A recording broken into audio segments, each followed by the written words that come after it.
Very good evening to all. ഞങ്ങളുടെ ക്ഷണം സ്വീകരിച്ചുകൊണ്ട് വന്നിരിക്കുന്ന എല്ലാ മെയിൻ സ്ട്രീം മീഡിയയ്ക്കും ഓൺലൈൻ മീഡിയയ്ക്കും ഞങ്ങളുടെ ഒരു വലിയ താങ്ക്സ്. ചെറിയ ഷോർട്ട് നോട്ടീസിലാണ് വിളിച്ചത്. ഇത് ഒരു പ്രസ് കോൺഫറൻസ് ആയിട്ടൊന്നും കരുതേണ്ട കാര്യമില്ല. നമ്മളെല്ലാവരും അങ്ങോട്ടും ഇങ്ങോട്ടും വർഷങ്ങളായിട്ട് അറിയുന്നവരാണ്. ഇതിനെയും എന്നെയും ആടിനെയും അല്ലെങ്കിൽ ഞങ്ങളുടെ ടീമിനെയും എല്ലാം. അപ്പം ബേസിക്കലി ഇതിൻ്റെ ഒരു ഒബ്ജക്റ്റീവ് എന്ന് പറഞ്ഞാൽ ഞങ്ങൾ അതായത് നേരത്തെ പറഞ്ഞ ഒരു പ്രസ് കോൺഫറൻസ് ആയിട്ട് കാണേണ്ട കാര്യമാണ്. കാരണം റിലീസിനോടനുബന്ധിച്ച് നമ്മൾ ഒരു ഡീറ്റെയിൽ ആയിട്ട് എല്ലാവരെയും വിളിച്ചിരുത്തിയുള്ള ഒരു പ്രസ് കോൺഫറൻസ് നടത്താനുള്ള ഒരു പ്ലാനുണ്ട്. ഞങ്ങൾ അതിന് ശ്രമിക്കാം. ഇത്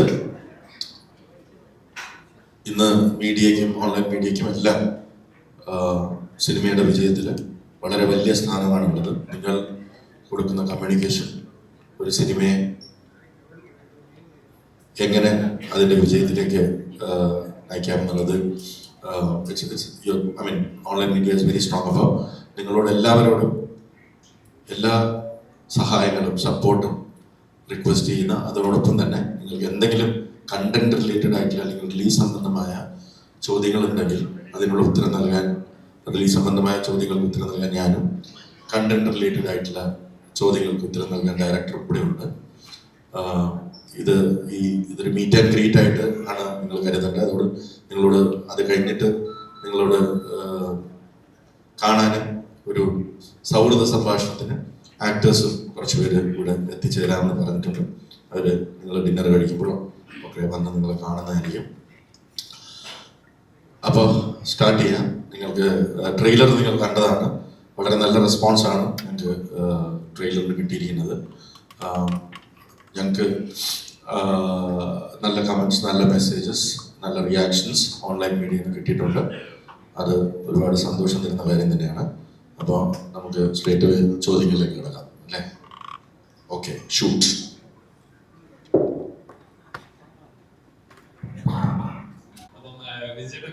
ആട് 3 ഇറങ്ങുന്നു എന്ന് പ്രേക്ഷകരിലേക്ക് എത്തുമ്പോൾ തന്നെ ഓൾറെഡി ഒരു എക്സൈറ്റ്മെന്റ് ഉണ്ട്. പ്രേക്ഷകർക്ക് ഉണ്ടാകുന്ന എക്സൈറ്റ്മെന്റ് ഉണ്ട്. ഇപ്പൊ ഓരോ ക്യാരക്ടറിനെ ഇൻട്രൊഡ്യൂസ് ചെയ്യുമ്പോൾ ഉണ്ടാകുന്ന ഒരു നിങ്ങൾ ചെയ്ത പ്രൊമോഷൻ രീതി എല്ലാം ഡിഫറെന്റ് ആണ്. ഇപ്പൊ ട്രെയിലർ ഇറങ്ങിയ സമയത്ത് ഫസ്റ്റ് പോസ്റ്റർ ഒക്കെ ഇറങ്ങിയ സമയത്ത് ഇത് ആട് 3 എന്താണ്, വിന്റേജിലോട്ടാണ് പോകുന്നത്, എന്താണെന്ന് ഒരു ഗ്രാഫ കിട്ടുന്നില്ല. ട്രെയിലർ ഇറങ്ങിയപ്പോ വേറൊരു എല്ലാം കൺഫ്യൂസ് ചെയ്ത് എന്താണ് ശരിക്കും പ്രേക്ഷകർ ആട് 3 എക്സ്പെക്ട് ചെയ്യുന്നത്? ഒരു ഫൺ റൈഡ് ആണോ? തീർച്ചയായും. കാരണം ഇന്നലെ ട്രെയിലർ കണ്ടു കഴിഞ്ഞപ്പോൾ തന്നെ ആളുകൾക്ക് മനസ്സിലായത് നമ്മുടെ രാജാവിന്റെ ക്യാരക്ടറൈസേഷൻ ഒരു പ്രത്യേക ഘട്ടത്തിൽ എത്തുമ്പോൾ നിങ്ങൾ കണ്ടതാണ്. നമ്മുടെ സിനിമയുടെ സ്വഭാവം പൂർണ്ണമായും വെളിവാക്കുകയാണ്. അപ്പോൾ ഇത് കണ്ടപ്പോൾ തന്നെ ഒരുപാട് ഇൻട്രസ്റ്റിംഗ് ആയിട്ടുള്ള തിയറീസ്, സ്പെക്യുലേഷൻസ്, അങ്ങനെ ഒരുപാട് കാര്യങ്ങൾ ഓൺലൈനിൽ ഫ്ലോട്ട് ആവുന്നുണ്ട്. എന്നാലും ഏറെക്കുറെ നമ്മൾ പറയാൻ ആഗ്രഹിച്ചത് തന്നെയാണ് ആളുകൾക്ക് മനസ്സിലായിരിക്കുന്നത്. നിങ്ങൾക്കത് ആദ്യത്തെ പോസ്റ്റ് സെക്ഷൻ ഓഫ് പോസ്റ്റേഴ്സിൽ നിന്നൊക്കെ തന്നെ നമുക്കൊരു ക്ലൂ കിട്ടിയിട്ടുണ്ടാവും.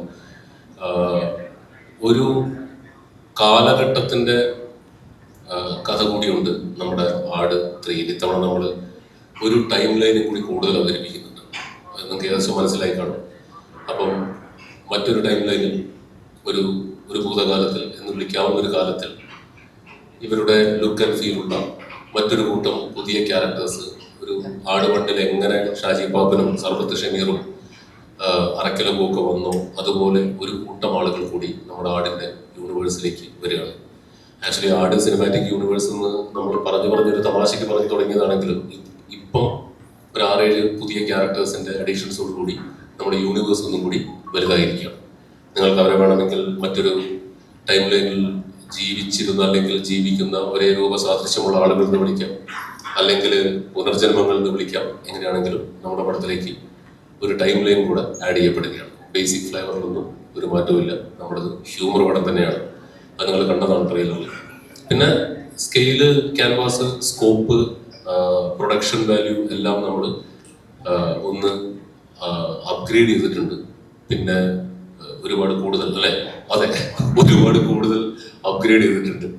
അത് കഥ ആവശ്യപ്പെട്ടത് കൊണ്ടാണ്. കാരണം ഒരു ഭയങ്കര ഇൻട്രസ്റ്റിംഗ് ആയിട്ടുള്ള ഒരു സിനിമയായിരിക്കും ആട്. നമ്മുടെ സിനിമയുടെ സ്ലാസ്റ്റിക് സ്വഭാവം നിലനിർത്തിക്കൊണ്ട് തന്നെ നമ്മൾ ഫാന്റസി എലമെന്റുകൾ ചേർത്തുകൊണ്ട് ചെറുതായിട്ടൊന്ന് എപ്പിക് ഫാന്റസി എന്ന് വിളിക്കാവുന്ന ഒരു രൂപത്തിലേക്കാണ് ഇത്തവണ ആട് പ്രസന്റ് ചെയ്യപ്പെടുന്നത്. ആടിന്റെ 3ാം ഭാഗം ഒരു വ്യത്യസ്തമായൊരു സിനിമ അനുഭവമായിരിക്കും. ഒരു വ്യത്യസ്തമായൊരു കോമഡി സിനിമയായിരിക്കും. വിജയ് ചേട്ടാ, അതേപോലെ ഇപ്പൊ ടൈറ്റിൽ തന്നെ ഇത് ആട് 3 വൺ ലാസ്റ്റ് റൈഡ് പാർട്ട് 1 എന്നാണ്. അതായത് ഒരു പാർട്ട് ഉണ്ടെന്ന് ഓൾറെഡി അനൗൺസ് ചെയ്ത് അതിന്റെ പ്രൊഡ്യൂസറിനെ സംബന്ധിച്ചുണ്ടാകുന്ന ഒരു പ്രോമിസ് അല്ലെങ്കിൽ ഒരു വിശ്വാസം എന്ന് പറയുന്നത് ചെറിയൊരു കാര്യമില്ലേ? ഓൾറെഡി ഒരു പടം അത് പ്രേക്ഷകർ എടുക്കോ ഇല്ലയോ വിജയിക്കില്ലയോ എന്ന് അറിയാതെ ഇതിനൊരു പാർട്ട് 2 ഉണ്ട് വന്നിരിക്കും എന്ന് ഒരു പ്രോമിസ് കൊടുക്കുന്നത് ചെറിയൊരു കാര്യമില്ല. അപ്പോൾ ആ കോൺഫിഡൻസ് ഞാൻ ആട് 1 ഇറങ്ങിക്കഴിഞ്ഞാൽ ആട് 2 ചെയ്തപ്പോൾ ചെയ്തിരുന്നല്ലോ. അന്നും ഇതേ ചോദ്യം ചോദിച്ചിരുന്നു.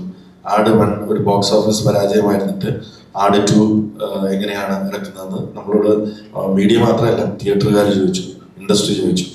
അതേ കോൺഫിഡൻസ് തന്നെയാണ് ആട് 3 ഇറങ്ങുമ്പോൾ പാർട്ട് 2 ഈ ഫ്രാഞ്ചൈസി ഇറങ്ങിയ ക്യാരക്ടേഴ്സിനെ മലയാളികൾ, ലോകമെമ്പാടുമുള്ള മലയാളികൾ ഒന്നടങ്കം സ്വീകരിച്ചിട്ടുള്ളതാണ്.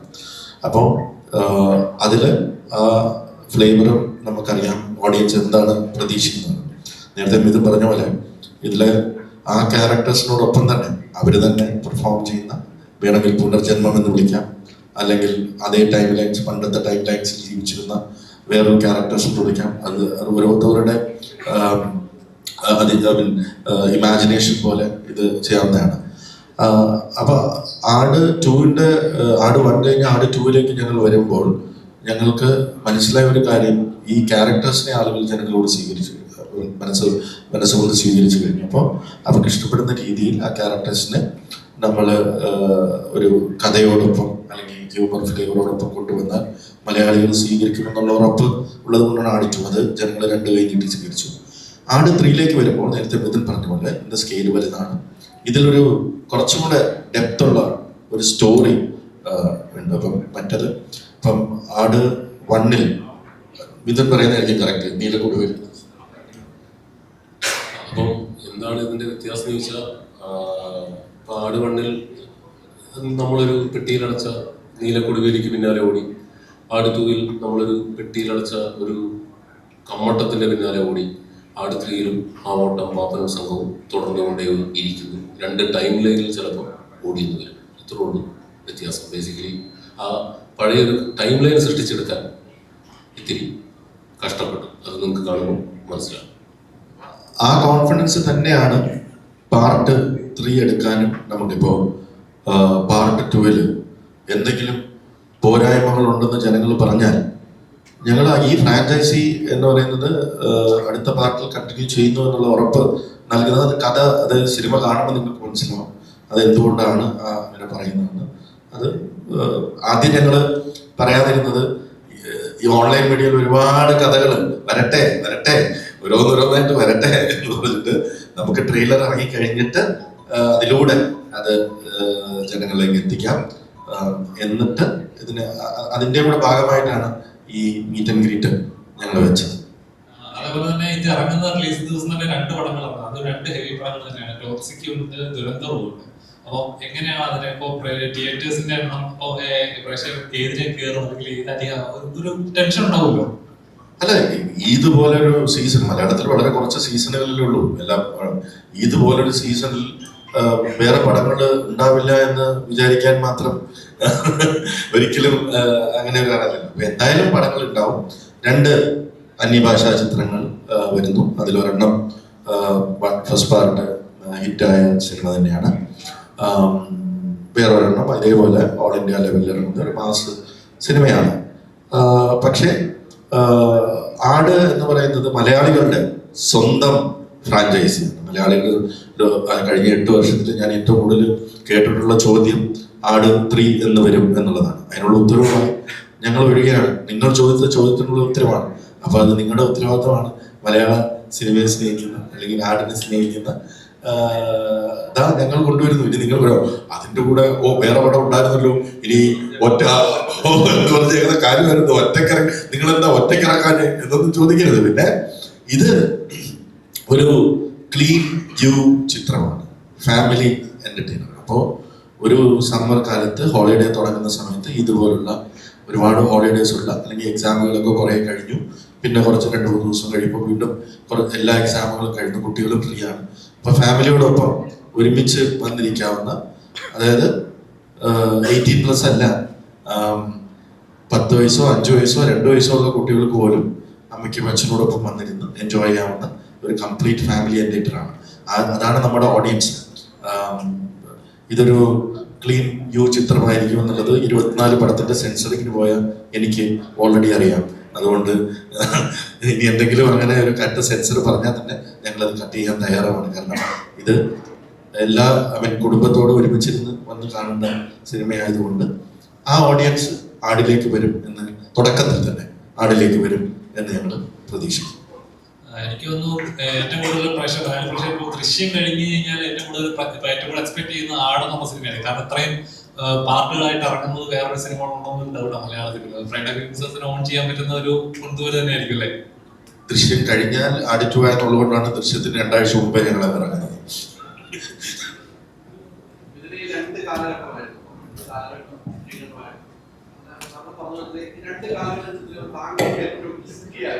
ഡയറക്ടർ എന്ന നിലയിലേക്ക് തോന്നിയത് എന്തായിരിക്കും? 2 കാലഘട്ടം 2 രീതിക്കാണ് ചിത്രീകരണം. കുറെ ദിവസങ്ങൾ ഏറ്റെടുത്ത് ഉണ്ടായിരുന്നു. ആ ഏറ്റവും റിസ്ക് ഏതായിരുന്നു ആ 2 കാലഘട്ടം ഷൂട്ട് ചെയ്യുമ്പോൾ താങ്കൾക്ക് ഡയറക്ടർ എന്ന നിലയിലേക്ക് സ്ക്രിപ്റ്റ് എഴുതുമ്പോഴും? തീർച്ചയായും എഴുതുമ്പം നമുക്ക് അങ്ങനെ കാലഘട്ടങ്ങളുടെ ഡിഫറൻസ് വലുതായിട്ട് ഫീൽ ചെയ്യില്ല. കാരണം ഹ്യൂമർ 2 കാലഘട്ടത്തിലും വർക്കൗട്ട് ആക്കുക എന്നുള്ള ഫോക്കസേ നമുക്ക് ഉണ്ടാവുള്ളൂ.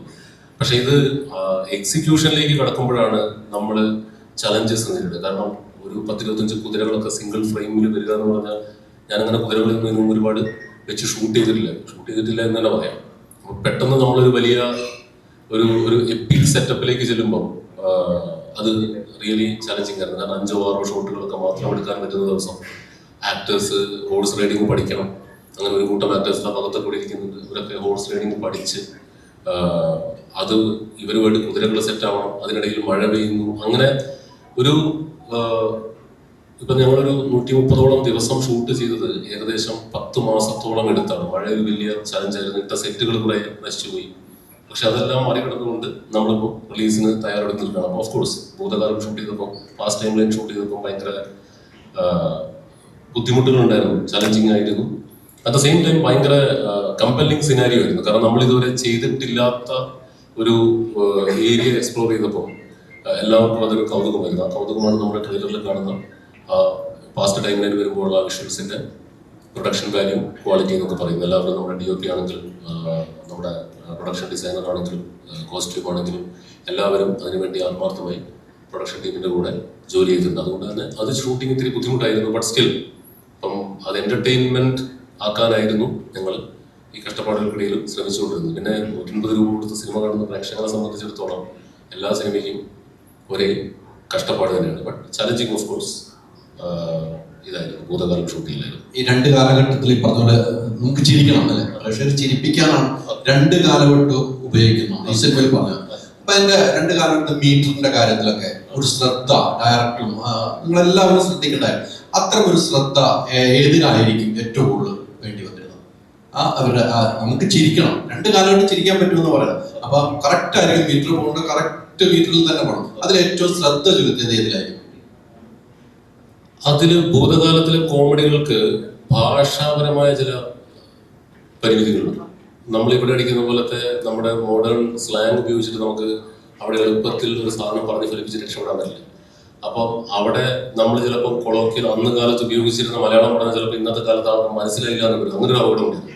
അപ്പൊ അന്നത്തെ കാലത്തെ ഭാഷ എന്ന് പറയുന്ന സാധനത്തിന് ഏറ്റവും സിമ്പിൾ ആയിട്ട് ക്രാക്ക് ചെയ്തിട്ട് സംസാര ഭാഷയിലേക്ക് ആക്കി, എന്നാൽ ആ ഒരു ഡിഫറൻസ് ഫീൽ ചെയ്യണമല്ലോ. ആ ഡിഫറൻസ് ഫീൽ ചെയ്ത് ഹ്യൂമർ ക്രിയേറ്റ് ചെയ്യാൻ വേണ്ടി എല്ലാവരും കഷ്ടപ്പെട്ടിട്ടുണ്ട്. കാരണം പറയുന്ന ഹ്യൂമറൊക്കെ റിജക്റ്റ് ആയിക്കൊണ്ടിരിക്കും. കാരണം ആ കാലത്ത് നമുക്ക് പറയാൻ പറ്റില്ല. അപ്പം അതിന്റെ ഭാഷയെല്ലാം ഒരു അല്പം പഴയ കാലത്തേക്ക് വെച്ച് അതൊരു സംസാര ഭാഷയാക്കി മാറ്റി. അങ്ങനെ ഇപ്പം ഇദ്ദേഹം ചെയ്യുന്ന കഥാപാത്രത്തിന്റെ പേര് എഞ്ചിനീയർ വറീദ് മാപ്പിള എന്നാണ്. വറീദ് മാപ്പിളയ്ക്ക് ഒരു കാരണവശാലും സർബത്ത് ഷമീർ പറയുന്ന പോലെ ആ ഭാഷയിൽ ആ ഭാഷാ പ്രയോഗം തന്നെ പറ്റില്ല. അപ്പം അത് ഇദ്ദേഹം ആസ് ആൻ ആർട്ടിസ്റ്റ് ഇദ്ദേഹം പറയുന്ന ഹ്യൂമറുകൾ നമ്മൾ പലതവണ പറഞ്ഞു നോക്കി, അത് നമ്മൾ നാട്ടുകാർക്ക് മനസ്സിലാവുകയും വേണം. അപ്പൊ അങ്ങനെ ഒരു ചിത്രീകരണ സമയത്ത് അങ്ങനെ ഭാഷാപരമായ ചില എന്താ പറയുക ഇൻട്രസ്റ്റിംഗ് ആയിട്ടുള്ള ട്രീറ്റ്മെന്റുകൾ നമ്മൾ കഷ്ടപ്പെട്ട് പിടിച്ചിട്ടുണ്ട്. അതാ ഭാഷകളുടെ വ്യത്യാസമാണ്. ഈ വിജയബാബു കഴിഞ്ഞ ദിവസം എന്റെ ഇന്റർവ്യൂവിൽ പറഞ്ഞു ജയസൂര്യ ഒരു ബുക്കുമായിട്ടാണ് വരുന്നത്. കുറെ കാര്യങ്ങൾ എഴുതിയാണ്, പക്ഷെ ഒരു കാരണവശാലും മിഥുനൊരു സമ്മതിക്കില്ല. അങ്ങനെയാണ് നിങ്ങൾ നമ്മളോട് എന്തെങ്കിലും സംസാരിക്കുന്നത്, പിന്നെ എന്തെങ്കിലും ആട്ടെ എന്ന രീതിയിലേക്കുള്ള സംസാരത്തിൽ വരും. അതെങ്ങനെയായിരുന്നു ആ എക്സ്പീരിയൻസ്? എങ്ങനെയായിരുന്നു? ജയേട്ടൻ ഭയങ്കരമായിട്ട് ഹ്യൂമർസിന് ഭയങ്കര ഇഷ്ടമുള്ളതാണ്. അപ്പം ജയേട്ടൻ ഒരുപാട് കാലം പല പ്ലാറ്റ്ഫോമുകളിൽ ഹ്യൂമർ ചെയ്തിട്ടുള്ളത് കൊണ്ട് ഒരു ഹ്യൂമർ സിറ്റുവേഷനെ ഇപ്പം നമ്മൾ ഹ്യൂമർ സിറ്റുവേഷൻ 10 രീതിയിലൊക്കെ വേണമെങ്കിൽ നമുക്ക് ക്രാക്ക് ചെയ്യാം. അങ്ങനെ ഒരു 6-7 രീതി ക്രാക്ക് ചെയ്യാൻ ശ്രമിക്കുന്ന ഒരാളാണ് ജയേട്ടൻ. അപ്പം സ്വാഭാവികമായും അദ്ദേഹത്തിന്റെ ക്യാരക്ടർ വെച്ച് ഒരുപാട് ഹോംവർക്കുകളൊക്കെ ആയിട്ടാണ് വരിക. എന്നിട്ട് അത് അവിടെ വന്ന് നമ്മൾ ഇങ്ങനെ റിഹേഴ്സ് ചെയ്ത് അതിനകത്ത് ഏറ്റവും നല്ലതെന്ന് തോന്നുന്നതാണ് നമ്മൾ എടുക്കുക. അപ്പം അത് ജയേട്ടൻ ആട് 1 മുതൽ നമ്മൾ പിന്തുടരുന്ന ഒരു രീതിയാണ്. ഒരു ഹ്യൂമർ സിനിമ ഇനിയിപ്പോൾ ചേട്ടൻ വരികയാണെങ്കിൽ ചേട്ടൻ അത് പ്രിപ്പയർഡ് ആയിട്ട് ചേട്ടൻ ഒരുപാട് കൗണ്ടേഴ്സ് ഉണ്ടാവും. അതിനകത്ത് ചിലപ്പോൾ നല്ല സാധനങ്ങൾ തിയേറ്ററിൽ രസകരമായിട്ട് വർക്കൗട്ട് ആവുന്ന സാധനങ്ങൾ നമ്മൾ ഫിൽട്ടർ ചെയ്തിട്ടുണ്ട്. അപ്പോൾ ചേട്ടനോട് വർക്ക് ചെയ്യാന്നുള്ളത് അങ്ങനത്തെ ഒരു മൂഡിലാണ് പോകുന്നത്.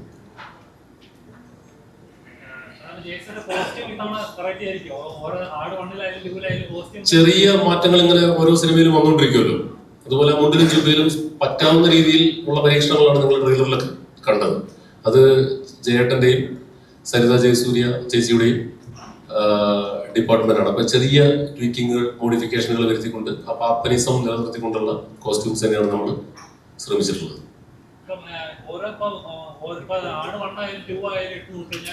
ഓരോ ക്യാരക്ടർഗ്രാഫുണ്ട്. ഓരോ ക്യാരക്ടേഴ്സ് ഇപ്പം സബ്മിഷന്റെ ആയിട്ട് ശരി,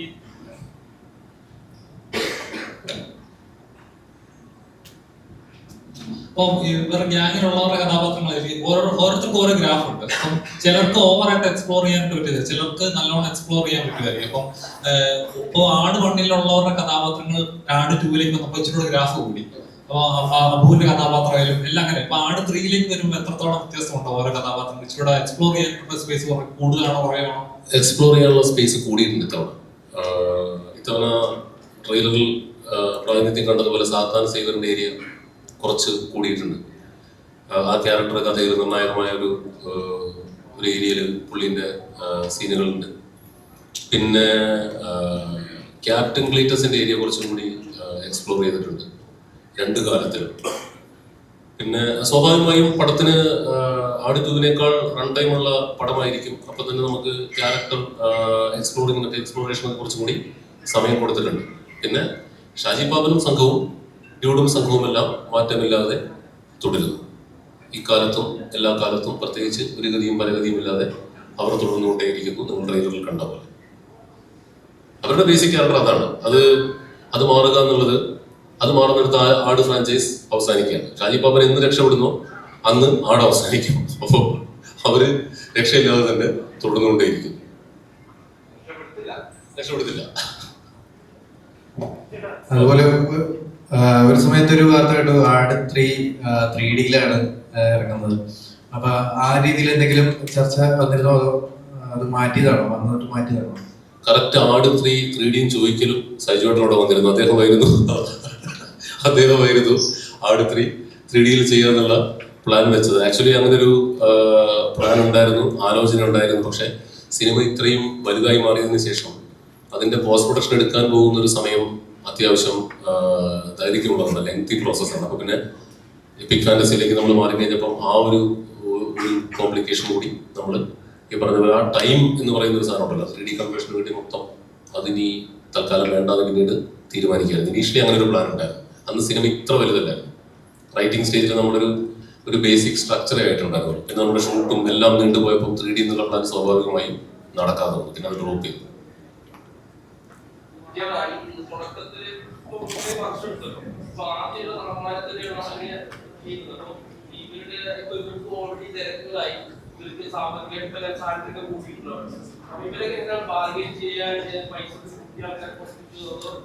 ഞങ്ങളൊരു കുടുംബമാണ്. ഞങ്ങൾ ആടെന്ന് പറയുന്ന കുടുംബമാണ്. അവരുടെ തിരക്കുകളൊക്കെ ആടിന് വേണ്ടി മാറ്റിവെച്ച് വരും എന്ന് വിശ്വസിച്ച് തന്നെയാണ് ഈ പ്രോജക്റ്റിലേക്ക് ഇറങ്ങിയത്. അങ്ങനെ തന്നെ ഓരോ ആക്ടറും ഇതിനകത്ത് സഹകരിച്ചിട്ടുണ്ട്. ഇത് അവർക്കും കൂടെ ഇഷ്ടപ്പെട്ട ക്യാരക്ടറാണ്, അവർക്കും കൂടെ വേണ്ട ക്യാരക്ടറാണെന്നുള്ളത്. പിന്നെ വളരെ മുമ്പ് തന്നെ പ്ലാനിങ് 2024 ഫെബ്രുവരിയിൽ നമ്മൾ അനൗൺസ് ചെയ്ത് അന്ന് തൊട്ട് തുടങ്ങിയ പ്ലാനിങ് ആണ്. ഏകദേശം 8 മാസം മുമ്പ് തന്നെ നമ്മൾ എല്ലാവരോടും പറഞ്ഞിരുന്നു. ആയിരിക്കുന്ന സൈജു കുറുപ്പ് ഏകദേശം 4 പടം, ഇന്ന് മലയാളത്തിലെ ഏറ്റവും തിരക്കുള്ള നായക നടന്മാരിലൊരാളാണ്. അദ്ദേഹത്തിന്റെ 4 പടം മാറ്റിവെച്ചിട്ടാണ് അരപ്പടത്തിന്റെ പൈസയും വാങ്ങിച്ചിട്ട് ഈ പടത്തിന് വന്നിരിക്കുന്നത്. മെന്റൽ ബോണ്ടാണ്, ഞങ്ങളെല്ലാവരും തമ്മിലൊരു മെന്റൽ ബോണ്ടിലാണ് ഇത് വർക്ക് ചെയ്യുന്നത്. അങ്ങനെ ഞങ്ങൾ പണ്ടത്തെ മലയാള സിനിമയാണ് ഫോളോ ചെയ്യുന്നത്. വാക്ക് കൊടുത്തു, വാക്കിന് പിന്നെ മാറ്റമില്ല. പേപ്പറുകളൊക്കെ എന്താണ്, പേപ്പർ കൊണ്ടൊന്നും നമ്മള് ഈ കുടുംബത്തിലെ ഒരു അംഗവുമായിട്ടൊരു പേപ്പർ വെച്ചിട്ട് അതിന്റെ പേരിൽ ഒരു ചർച്ച അല്ലെങ്കിൽ അസോസിയേഷൻ പോവുക അങ്ങനെയൊന്നും വിചാരിക്കുന്ന രീതിയല്ല. ഈ കുടുംബത്തിലെ ഓരോ അംഗങ്ങളും ആർട്ട് ഫ്രാഞ്ചൈസിലെ ഓരോ അംഗങ്ങളും ഇതിന്റെ ഭാഗമാണ്. നമ്മൾ ആസ് എ പ്രൊഡക്ഷൻ ഹൗസ് ഈ സിനിമയെ സ്നേഹിക്കുന്ന പോലെ തന്നെ അവരും ആ ക്യാരക്ടേഴ്സിനെ സ്നേഹിക്കുന്നു. എനിക്കറിയാം ഈ സിനിമയിലെ ഓരോ കഥാപാത്രങ്ങളും ഞങ്ങൾ തന്നെ പല സിനിമകളുടെ ഭാഗമായിട്ട് ഈ സൈജുവും ഞാനുമായിട്ട് പോയിട്ടുണ്ട്. ഞങ്ങളെ എന്നെ ഷമീർ സാറേ എന്നും സൈജുവിനെ അബു എന്നുമാണ് വിളിക്കുന്നത്. ഞങ്ങൾ ചിലപ്പോൾ അറിയാതെ തിരിഞ്ഞു നോക്കാതെ പോകും. അപ്പൊ ചോദിക്കും ജാടയാണോ, അപ്പോഴാണ് പോകും നമ്മളെയാണല്ലോ വിളിച്ചതെന്ന് പറഞ്ഞ് തിരിഞ്ഞു നോക്കിയിട്ടുണ്ട്. അപ്പൊ അത്രമാത്രം എന്നോട് ഇന്ദ്രൻസിയുടെ പറഞ്ഞിട്ടുണ്ട്. എത്രയോ സിനിമകളിൽ അഭിനയിച്ചിട്ടുണ്ട്. ഇപ്പൊ പോകുമ്പോൾ പലയിടത്തും പോകുമ്പോൾ ശശികാചാര്യ എന്നാണ് വിളിക്കുന്നത്. അപ്പൊ അതാണ് അതിന്റെ, അപ്പൊ അത്രയും മാത്രം അവരെ സ്നേഹിക്കുന്നുണ്ട്. അതുകൊണ്ട് ഈ സിനിമയായിട്ട് വളരെ വളരെ നല്ല രീതിയിൽ എല്ലാ ആക്ടേഴ്സും എനിക്ക് ജയസൂര്യ തൊട്ടിട്ട് വേറെ ഒരു സിനിമയും ജയസൂര്യ സിനിമയുടെ സമയത്ത് ചെയ്തിട്ടില്ല. 6 മാസം എന്ന് പറയുന്നത് 10 മാസത്തോളം ഷൂട്ട് പോയി, 10 മാസത്തോളം. അതിനുശേഷം ലുക്ക് ചേഞ്ച് ഉണ്ടായിരുന്നു. അതിൻ്റെ ഇടയിൽ നേരത്തെ മിഥുൻ പറഞ്ഞ പോലെ ഹോഴ്സ് റൈഡിങ് പഠിക്കാനായിട്ട് കുറേ സമയം അവരെടുത്തു. അതിൻ്റെ ഇപ്പോൾ പഴയ കാലത്തെ ഇപ്പം മേക്കപ്പിനും കോസ്റ്റ്യൂമിനും തന്നെ ഓരോ ദിവസവും 1-2 മണിക്കൂറൊക്കെ ഓരോ ക്യാരക്ടേഴ്സിന് എടുക്കാറുണ്ട്. അപ്പം അതിനൊക്കെ ഒരുപാട് സമയം. പിന്നെ ഈ ഇവരിട്ടിരിക്കുന്ന കോസ്റ്റ്യൂം ഒന്നും അത്ര ഹെവി ലൈറ്റ് വെയിറ്റ് ഉള്ള സാധനങ്ങളൊന്നും അല്ല. ഞാൻ ഇടയ്ക്ക് ചോദിച്ചു, ഈ രാജാക്കന്മാരൊക്കെ പണ്ട് ഇങ്ങനെയായിരുന്നു, രാവിലെ എണ്ണീട്ട് ഇതൊക്കെ ഇട്ട് ഇങ്ങനെയാണോ ഇറങ്ങി നടക്കാറ്? ഈ സാധനം വെച്ചിട്ടാണ് ഇവരൊക്കെ യുദ്ധത്തിന് പോകുന്നത്. ബിക്കോസ് ആ തലയിലിരിക്കുന്ന ഹെൽമെറ്റിന് ഏകദേശം 3 കിലോയോളം ഭാരമുണ്ട്. അപ്പൊ അത് സ്റ്റെഫി എന്ന് പറയുന്ന ഞങ്ങളുടെ കോസ്റ്റ്യൂം ഡിസൈനർ 6 മാസമോ 5 മാസമോ കണ്ടാണ് അതിന്റെ പ്രൊക്യൂർമെന്റിന് മാത്രം നടന്നിട്ടുള്ളത്. സ്റ്റെഫി പല ഇന്റർവ്യൂവിൽ പറഞ്ഞിട്ടുണ്ട്. രാജസ്ഥാനിൽ ഡൽഹി, നോർത്ത് ഇന്ത്യയിൽ മൊത്തം, അതുപോലെ ഹൈദരാബാദ്, അങ്ങനെയുള്ള പല സിനിമകളിൽ നിന്നും കൂടാതെ ഇന്ത്യയിലെ വലിയ തമിഴ്നാട്ടിൽ പീരിയോഡിക് സിനിമ ചെയ്തിട്ടുള്ള മറ്റുള്ള കോസ്റ്റ്യൂം ഡിസൈനേഴ്സുമായിട്ടും കൂടെ കൺസൾട്ടന്റ് ആയിട്ട് വെച്ചിട്ടാണ് നമ്മൾ അത് അവരുടെ നിന്നും കൂടെ ഒക്കെ ഫോളോ ചെയ്തിട്ടുണ്ട്. അപ്പൊ അത്രയും കഷ്ടപ്പെട്ടാണ് സിനിമ. 10 മാസത്തോളം ഷൂട്ട് നടന്നു എന്ന് പറയുമ്പോൾ തന്നെ എന്തുമാത്രം ആ ആക്ടേഴ്സ് ഈ സിനിമയെ സ്നേഹിക്കുന്നുണ്ടെന്ന് അറിയാം. സോ ബോണ്ടും കാര്യങ്ങളൊന്നുമില്ല, വാക്കാണ്. ഇവരില്ലാതെ എന്ത് സിനിമ? അതൊക്കെ അവർക്കും അറിയാം. ഇതിന്റെ കഥ അല്ലേ ഉണ്ടാവുന്നു, ഇതിന്റെ പാർട്ട് 2 ഉണ്ടാവുന്നൊക്കെയുള്ള അറിയാം. പിന്നെ ഈ പാപ്പനൊക്കെ രക്ഷപ്പെടത്തില്ലെന്നൊക്കെ ഇതും ചുമ്മാ ഒരു നമ്പർ അടിച്ചതാ. ഇപ്രാവശ്യം രക്ഷപ്പെടാനുള്ള സാധ്യത ഞാൻ കാണുന്നുണ്ട്.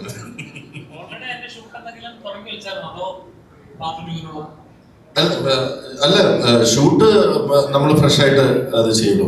സ്ക്രിപ്റ്റ് നമ്മൾ ഇത് ഷൂട്ട് ചെയ്യാൻ ഇറങ്ങുന്നത് തന്നെ ഇതിന്റെ ഒരു ആദ്യ ഭാഗം ഒരു 2 സിനിമയിൽ നമ്മൾ ആട് ഫ്രാഞ്ചൈസ് അവസാനിപ്പിക്കുകയാണ്. അപ്പൊ അതിന്റെ ഒരു ആദ്യ ഭാഗം ഷൂട്ട് ചെയ്യാം എന്ന് കരുതി തന്നെയാണ് ഇറങ്ങിയത്. അതിന്റെ ഒരു അടുത്ത ഭാഗം വരുന്നതിന്റെ ഒരു ചെറിയ പ്രിലൂഡ് മാത്രമാണ് നമ്മൾ ഷൂട്ട് ചെയ്തിരിക്കുന്നത്. ബാക്കിയെല്ലാം നമ്മൾ പ്ലാൻ ചെയ്ത ഈ പാർട്ട് ഷൂട്ട് ചെയ്തിരിക്കുന്നു. പിന്നെ അടുത്ത ഭാഗത്തിന്റെ സ്ക്രിപ്റ്റ് നമ്മൾ തീർത്ത് വെച്ചിട്ടുണ്ട്. നിങ്ങളിത് ഇഷ്ടപ്പെട്ടു എന്നൊരു ഗ്രീൻ സിഗ്നൽ തന്നാൽ നമ്മളത് തുടങ്ങുന്നതാണ്, എത്രയും വേഗം തുടങ്ങുന്നതാണ്.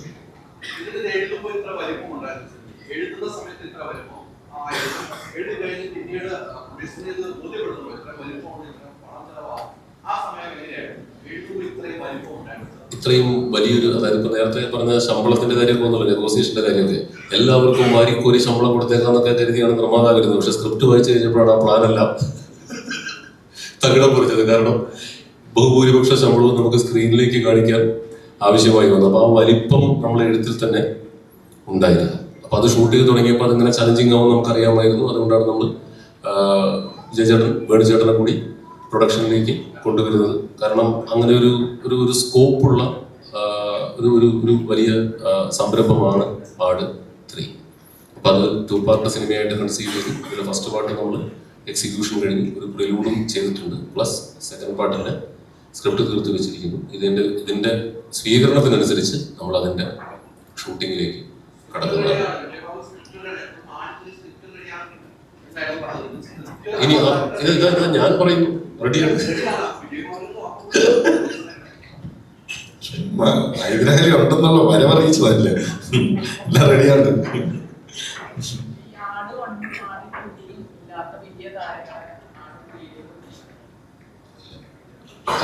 മെയിൻ കഥാപാത്രങ്ങളെല്ലാം ഇത് തന്നെയാണ്. പിന്നെ നിങ്ങൾ ട്രെയിലർ കണ്ടവല്ലോ, ഒരാൾ വേറൊരു നമ്മുടെ ഹോളിവുഡിൽ നിന്നും ഒരു ആക്ട്രസ് വരുന്നുണ്ട്, അലിയ ബോൺ എന്നാണ് അവരുടെ പേര്.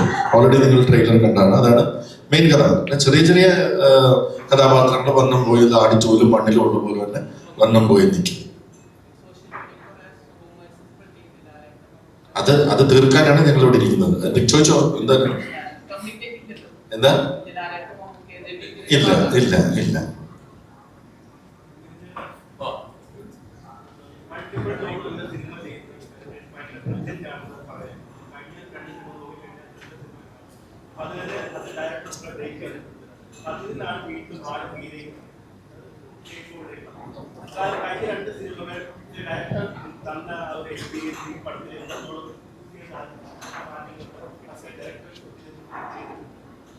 ശരിക്കും ആടിന് ശേഷം 2 ത്രില്ലേഴ്സ് വന്നു, 5-ാം പാതിര വന്നു, അബ്രഹാം ഓസ്ലർ ചെയ്തു. അതോടൊപ്പം തന്നെ ഹോട്ട്സ്റ്റാറിന് വേണ്ടി ഒരു സീരീസും പൂർത്തിയാക്കിയതിനു ശേഷമാണ് നമ്മൾ ആടിന്റെ ഷൂട്ടിലേക്ക് കടന്നത്. അപ്പൊ ത്രില്ലർ അതിനിടയിൽ ഗരുഡൻ എഴുതി, ഫീനിക്സ് ചെയ്തു. അപ്പൊ ത്രില്ലേഴ്സ് എന്ന് പറയുന്നത് ആക്ച്വലി ഐ ലൈക്ക് ദാറ്റ്. നമുക്ക് ഭയങ്കര ഇഷ്ടപ്പെട്ട എൻ്റെ പ്രിയപ്പെട്ട ജോണറുകളിൽ ഒന്ന് തന്നെയാണ്. വേണമെങ്കിൽ പ്രിയപ്പെട്ട ജോണർ എന്ന് തന്നെ പറയാവുന്ന ഒന്നാണ്. പക്ഷെ ഇപ്പോൾ കോമഡി സേഫ് സോൺ എന്ന് പറയുമ്പോൾ ആക്ച്വലി കോമഡിയാണ് ബുദ്ധിമുട്ട്. കാരണം ത്രില്ലർ ചിലപ്പോൾ നമുക്ക് എങ്ങനെയെങ്കിലുമൊക്കെ ത്രില്ലൊക്കെ അടുപ്പിച്ച് ചിലപ്പോൾ രക്ഷിച്ചെടുക്കാനൊക്കെ പറ്റിയേക്കും. പക്ഷേ ഹ്യൂമറിന് നമ്മൾ ഒരു ഹ്യൂമർ സീൻ ക്രിയേറ്റ് ചെയ്തിട്ട് നിങ്ങൾ ചിരിച്ചില്ലെങ്കിൽ പോയി. ലോക സിനിമയിൽ ആക്ച്വലി എല്ലാവരും പറയുന്നത് എടുത്തു ഫലിപ്പിക്കാൻ ഏറ്റവും ബുദ്ധിമുട്ടുള്ള ജോണറാണ് കോമഡി. അതെന്തുകൊണ്ടോ ആദ്യം തന്നെ ഓം ശാന്തി ഓശാനിയിൽ തുടങ്ങിയപ്പോൾ അതെ പല ഏജ് ഗ്രൂപ്പിലും പല ഹ്യൂമർ, അങ്ങനെ ഒരുപാട് ചലഞ്ചസ് ഉണ്ട് ഹ്യൂമറിന്. അതെന്തുകൊണ്ട് ഓം ശാന്തി ഓശാനിയിൽ അത് ക്ലിക്കായപ്പോൾ അതിൻ്റെ ഒരു നാക്ക് പിടിച്ച് നമ്മൾ കുറച്ച് സിനിമകളിൽ ചെയ്തതാണ്. അത് ആടിലും വർക്കൗട്ടായി. പിന്നെ പ്രിയപ്പെട്ട ജോണർ ചെയ്യാനൊരു അവസരം കിട്ടിയപ്പോൾ ത്രില്ലേഴ്സ് ചെയ്തു. നമ്മൾ ഓൾറെഡി ആട് 2 സമയത്ത് അനൗൺസ് ചെയ്തതാണ്. തിരിച്ചു വീണ്ടും നമ്മൾ ഹ്യൂമറിലേക്ക് വരുന്നു. ഇത്തവണ നമ്മൾ പുതിയൊരു ആടുമായിട്ട് വരികയാണ്. 8 വർഷങ്ങൾക്ക് ശേഷം പുതിയൊരു ആടുമായിട്ട് വരുന്നു.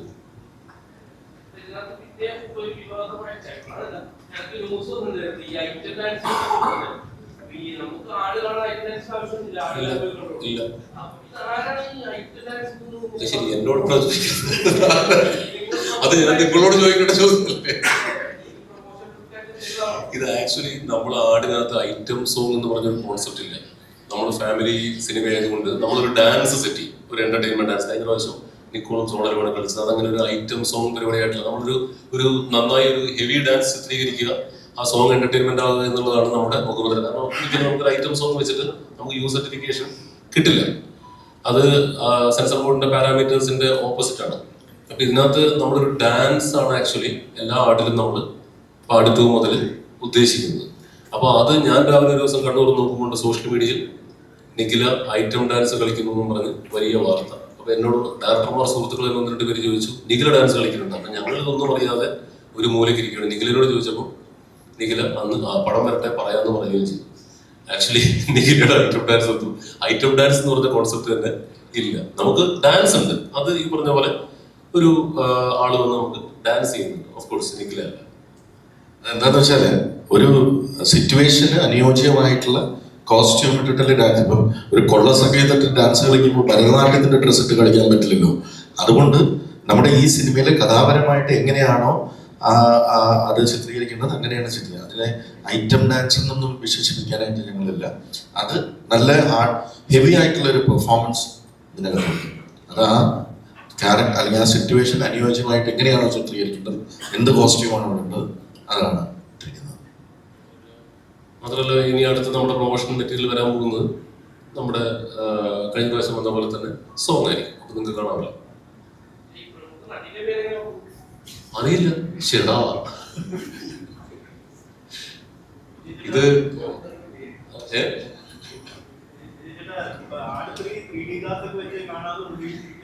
വെച്ച് കണ്ടോ, എന്നിട്ട് കിട്ടുന്നില്ലെങ്കിൽ ഊരിയാ മതി.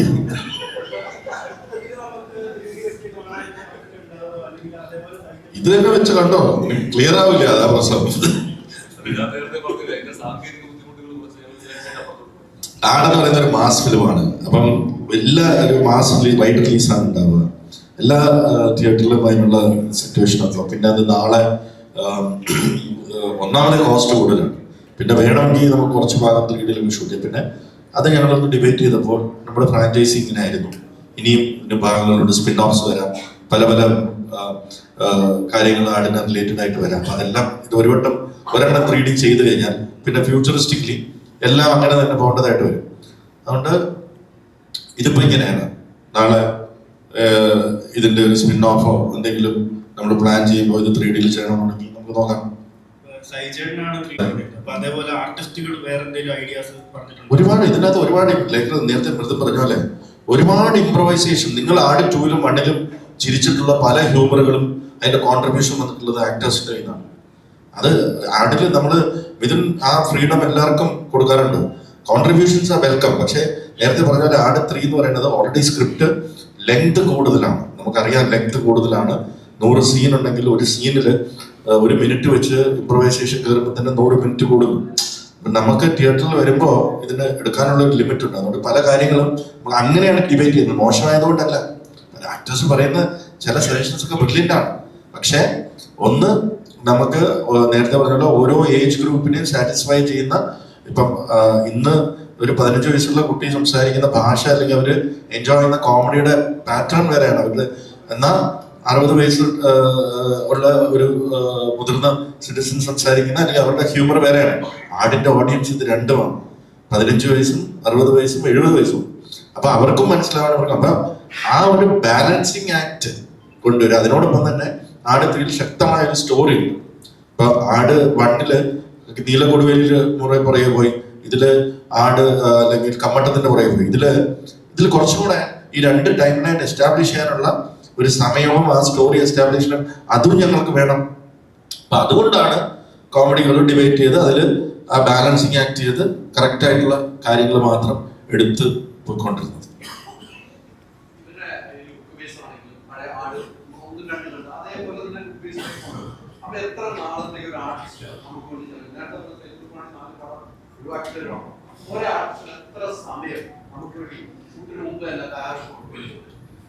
ഇതിൽ ഇപ്പം നമ്മൾ പാസ്റ്റ് ടൈം ലൈനാണ് ആദ്യം ഷൂട്ട് ചെയ്തത്. അപ്പം എല്ലാവരും പഴയ കാലഘട്ടത്തിൽ നമ്മൾ ആ ട്രെയിലറിൽ കണ്ട രാജാവിൻ്റെയും ആ ലുക്കുകളിലാണ്. അപ്പോൾ അത് തന്നെ ചിത്രീകരണം ഏകദേശം ഒരു 4-5 മാസത്തോളം പോയി. അപ്പം അത്രയും കാലം അവർ ആ ലുക്ക് മെയിൻറ്റെയിൻ ചെയ്യേണ്ടി വരും. പിന്നെ നമ്മൾ അത് ബ്രേക്ക് ചെയ്തിട്ട് പ്രസന്റ് ടൈം ലൈനിലേക്ക് വന്നപ്പോഴത്തേക്കും എല്ലാവരും ഗെറ്റപ്പുകൾ പിടിച്ചു. അപ്പോൾ അത് കുഴപ്പമില്ലായിരുന്നു, കാരണം നമ്മുടെ കണ്ടിന്യൂറ്റി ഗെറ്റപ്പാണ്.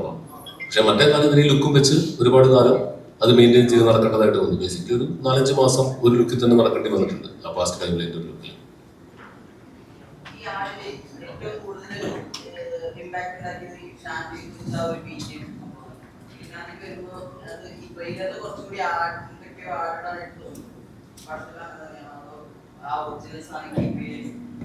ഒറിജിനൽ സാധനം കീപ്പ് ചെയ്തുകൊണ്ടുള്ള ഒരു മ്യൂസിക് ഡയറക്ഷനാണ് നമ്മൾ പോയിക്കൊണ്ടിരിക്കുന്നത്. പിന്നെ ഓഫ് കോഴ്സ് ചിലയിടങ്ങളിൽ സീൻ എലിവേഷൻ്റെ ഭാഗമായിട്ട് നമ്മൾ ട്രെയിലറിൽ കേട്ട പോലുള്ള ചില ചെറിയ ട്വീക്കിങ്ങുകൾ, മൊത്തത്തിൽ റീമിക്സ് പരിപാടിയിലേക്ക് നമ്മൾ പോയിട്ടില്ല. ചില ട്വീക്കിങ്ങുകൾ മാത്രം നമ്മൾ വരുത്തുന്നുണ്ട്. അതുള്ളൂ. അത് അത്രയും ക്യാരക്ടേഴ്സിനെ ചുരുങ്ങിയ സമയത്തിൽ ഉൾപ്പെടുത്താൻ വേണ്ടിയിട്ടാണ് അങ്ങനെ ഒരു പരീക്ഷണം നടത്തിയത്. അപ്പം നമുക്കിത് ഈ മീറ്റ് ആൻഡ് ഗ്രീറ്റും ചോദ്യങ്ങളും ഇവിടെ വെച്ച് നമുക്ക് നിർത്താം. ഇനി നമുക്ക് കൊച്ചോർത്താനൊക്കെ പറയാം പേഴ്സണലി. അപ്പൊ ക്യാമറകളെല്ലാം ഓഫ് ചെയ്ത് നമുക്ക് സൈഡിലോട്ട് വെച്ച്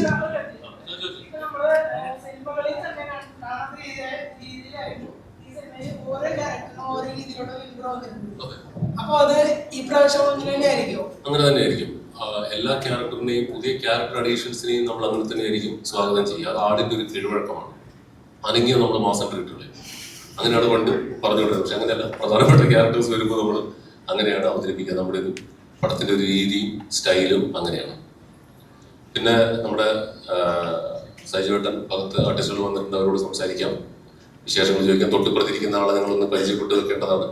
അനീസ് നാടോടി, അദ്ദേഹമാണ് നമ്മുടെ പ്രൊഡക്ഷൻ ഡിസൈനർ. ആടിന്റെ പടുകൂറ്റൻ വിഷ്വൽസിന് പിന്നിൽ പുള്ളിയാണ്. പിന്നെ നമ്മുടെ നമ്മുടെ അപ്പം നമുക്ക് നേരത്തെ പറഞ്ഞ പോലെ ഇനി നമുക്ക് കുറച്ച് പേഴ്സണലി കുറച്ച് വർത്താനം പറയാം. അപ്പൊ നിങ്ങളുടെ എല്ലാ സഹായ സഹകരണങ്ങളും ഈ ചോദ്യങ്ങൾ വേണ്ട, ഒന്ന് ഫോട്ടോ യൂസ് ചെയ്യാം. അപ്പം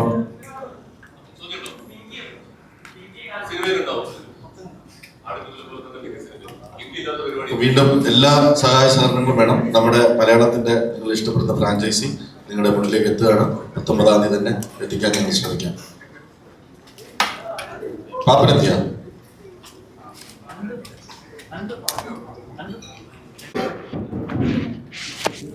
ഇവര് പറഞ്ഞതൊക്കെ തന്നെ, വേറെ പ്രത്യേകിച്ച് പറയാനൊന്നുമില്ല. പടം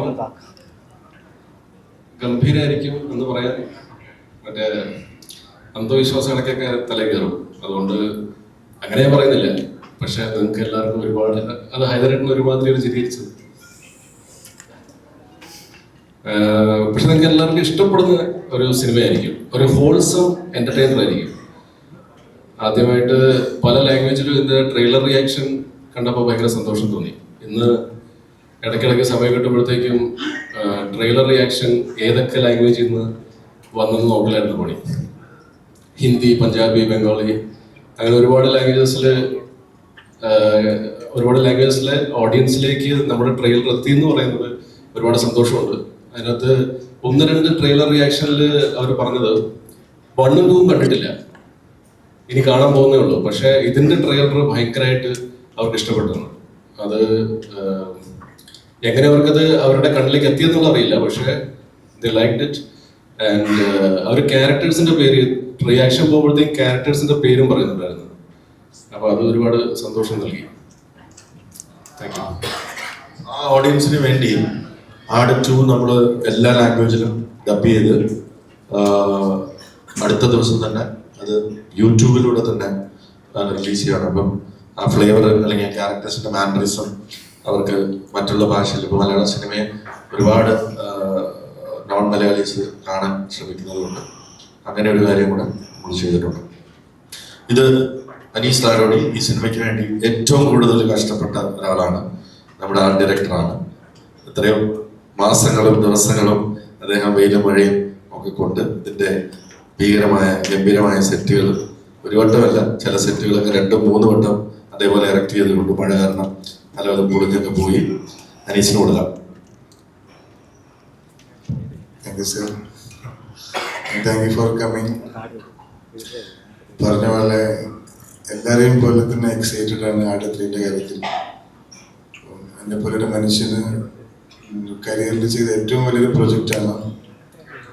ഒരു പ്രോജക്റ്റ് ചെയ്യാൻ മുന്നോട്ട് വന്ന പ്രൊഡക്ഷൻ കമ്പനികളുണ്ട്. ഫ്രൈഡേ ഫിലിംസിനെയും കായ ഫിലിംസിനെയും അപ്രീഷിയേറ്റ് ചെയ്യുന്നു. അതിൻ്റെ ഒരു ടീം പോലെ ഓൾമോസ്റ്റ് 300 ദിവസത്തെ സ്പാനിലാണ് നമ്മൾ 130 ഡേയ്സ് ഷൂട്ട് ചെയ്തത്. മഴയോടും കാലാവസ്ഥയോടൊക്കെ ഭയങ്കരമായിട്ട് സ്ട്രഗിൾ ചെയ്തിട്ടും ഫൈറ്റ് ചെയ്തിട്ടുമാണ് അത് കംപ്ലീറ്റ് ചെയ്തിട്ടുള്ളത്. ആൻഡ് നിങ്ങൾക്ക് അതിനൊരു ഗ്രാൻഡിയർ ട്രെയിലറിൽ തന്നെ മനസ്സിലായിട്ടുണ്ടാവും. ചെറിയൊരു സൂചന നമ്മളിട്ടത് ബേസിക്കലി സെറ്റിന്റെ കാര്യം സംസാരിക്കുകയാണെങ്കിൽ we were not putting just sets. വലിയൊരു എൻവിറോൺമെന്റ് തന്നെയാണ് ഇതിനു വേണ്ടി ക്രിയേറ്റ് ചെയ്തിട്ടുള്ളത്. ഓരോ സെറ്റിന്റെയും കാര്യത്തിൽ ജസ്റ്റ് ഒരു സെറ്റ് പീസ് ഇതിൻ്റെ അപ്പുറത്തേക്ക് അതിൻ്റെ ഒരു വലിയൊരു എൻവിറോൺമെന്റ് വൈസ് തന്നെ ആ ഒരു ഏരിയനെ എക്സ്പ്ലോർ ചെയ്യാൻ പ്രൊഡക്ഷൻ കമ്പനീൻ്റെ സപ്പോർട്ട് ഉണ്ടായിരുന്നു. ആൻഡ് ഇത്രയും നല്ലൊരു ടീം വർക്കും കരിയർ വൈസിൽ ഇറ്റ് ഈസ് മൈ 28ാമത്തെ കൂടാണ് തോന്നുന്നത്. ബട്ട് ഇത്രയും ഭംഗിയായി ഇത്രയും ആവേശത്തോടു കൂടി 1ാം നാൾ മുതൽ ഏറ്റവും അവസാന ദിവസം വരെ ഇപ്പോൾ തിയേറ്ററിൽ റിലീസിന് വേണ്ടി എല്ലാവിധ സർവ്വസന്നാഹങ്ങളോട് കാത്തുന്ന സിനിമ കാര്യമില്ല. So requesting you all to reach theatre with the family and friends on March 19th. Thank you.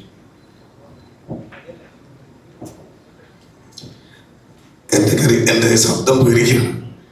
എൻ്റെ കരിയറിൽ ഏറ്റവും വലിയ സിനിമയാണിത്. ഇത് ഒത്തിരി സന്തോഷം. വിജയേട്ടനോടും എല്ലാവരോടും ഇതിനോടും എല്ലാവരോടും ഒത്തിരി താങ്ക്സ് ഉണ്ട്. ഇങ്ങനത്തെ ഒരു സിനിമ ചെയ്യാൻ പറ്റിയെങ്കിൽ ഇതൊരു സംഭവമായി മാറുന്ന തന്നെയാണ് ഞങ്ങളുടെ പ്രതീക്ഷ. കഴിഞ്ഞ ഒരു വർഷത്തെ നമ്മുടെ എല്ലാവരുടെയും കൂടെയുള്ള കഷ്ടപ്പാട് ഇത് അടിപൊളിയാവും. എല്ലാവരും കൂടെ നിൽക്കണം. Thank you. അപ്പോൾ മിഥുനും ആടിന്റെ ടീമും വന്നാൽ ഫോട്ടോ എടുക്കാം. പാപ്പനും എത്തിയിട്ടില്ലേ? എത്തില്ലേ?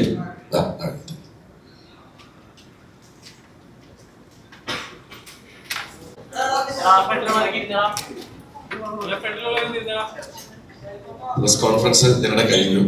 അപ്പോൾ ഒരു 2 തന്നെ നിർത്താൻ ഫോൺ.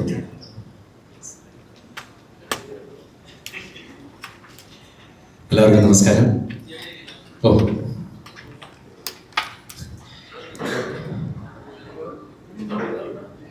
ആട് 3യുടെ പ്രൊമോഷന് വേണ്ടിയിട്ട് ഇത്രയധികം മീഡിയ സുഹൃത്തുക്കൾ ഇവിടെ വന്നതിലും സഹകരിക്കുന്നതിലും ഒരുപാട് സന്തോഷം. എല്ലാവരും എല്ലാ കാര്യം പറഞ്ഞു കേട്ടിട്ടുണ്ടാവും. മാർച്ച് 19-ാം തീയതിക്ക് വേണ്ടിയിട്ട് ഞങ്ങൾ എല്ലാവരും വെയിറ്റ് ചെയ്യുകയാണ്. Thank you.